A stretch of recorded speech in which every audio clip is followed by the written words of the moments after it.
ஆரம்பிச்சிட்டாங்க. டெய்லி குழு குழுன்னு நல்லா வித்தியாசமாக செஞ்சு கொடுத்தா தான் அவங்களுக்கும் நல்லாயிருக்கும்.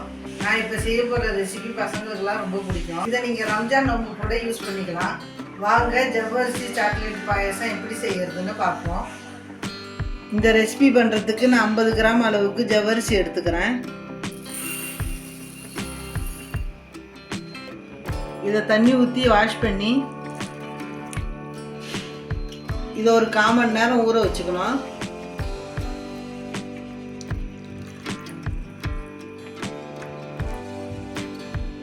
கால் மணி நேரத்துக்கு நல்லா ஜவ்வரிசி ஊறிடுச்சு.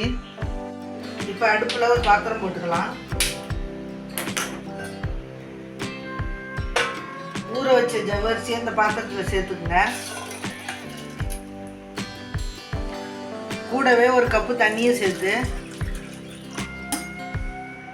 இந்த ஜவ்வரிசியை ஒரு 3/4 வேக்காடு வேக வச்சு எடுத்துக்கணும். ஜவ்வரிசி வேகிறதுக்குள்ள நம்ம இன்னொரு அடுப்பில் பால் காய்ச்சிக்கலாம். நான் இதில் ஒரு கப்பு திக்கான பால் சேர்த்துக்கிறேன். தண்ணி ஊற்றாமல் திக்காவே காய்ச்சிக்குங்க. பால் காஞ்சிருச்சு, ஸ்டவ் ஆஃப் பண்ணிடலாம். ஊற வச்சதுனால 5 நிமிஷத்துலேயே நல்லா வெந்துருச்சு.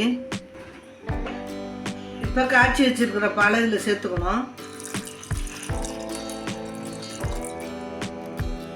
கூடவே 2 ஸ்பூன் சாக்லேட் பவுடர் சேர்த்துக்குங்க.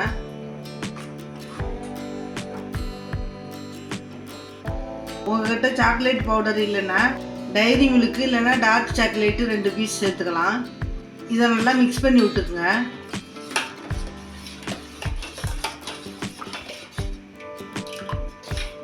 பால் சேர்த்து ஒரு கொதி வரட்டும். சாக்லேட் பவுடரில் ஏற்கனவே சுகர் இருக்கும், அதனால் டேஸ்ட் பண்ணி பார்த்துட்டு தேவைன்னா மட்டும் சேர்த்துக்குங்க. எனக்கு ஜீனி கம்மியாக தான் இருக்குது. நான் ஒரு 4 ஸ்பூன் ஜீனி போட்டுக்கிறேன்.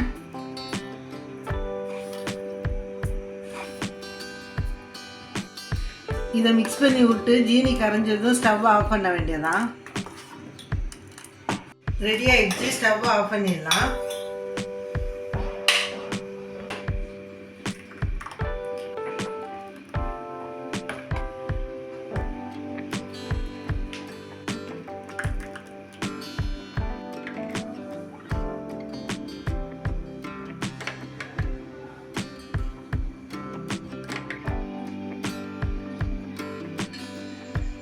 ரொம்ப நல்லா இருக்கு. பசங்களுக்கெல்லாம் ரொம்பவே பிடிக்கும். இதை நீங்கள் இப்படியே ஹாட்டாகவும் குடிக்கலாம், ஃப்ரிட்ஜில் வச்சு குழு குழுன்னு குடிக்கலாம். ரொம்ப சூப்பராக இருக்கும்.